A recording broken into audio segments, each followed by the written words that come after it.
Welcome to the Salmon Runs YouTube. Enjoy the video. In this video, I will explain how to get Card Wars on your iPhone. Many fans fondly remember this engaging card game inspired by the beloved animated series.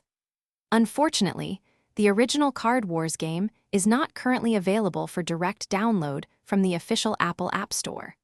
We'll explore why this is the case and discuss the few potential avenues for those hoping to play it on their iOS devices.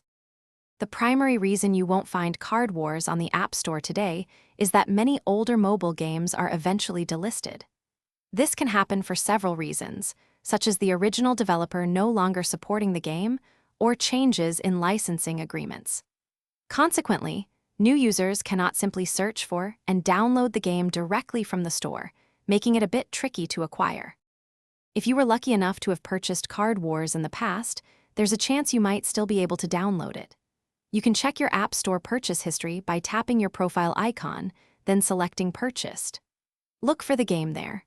However, even if found, compatibility with newer iOS versions can sometimes be an issue, as the game originally required iOS 6.0 or later.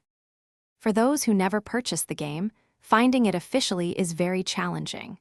While online communities sometimes work to preserve older applications, these methods are unofficial and may involve risks. Always be cautious with third-party sources. It's best to stay informed about any news from the original creators regarding potential re-releases or remastered versions, which could offer a safe and official way to play again. Thanks for watching. Consider subscribing if we helped you.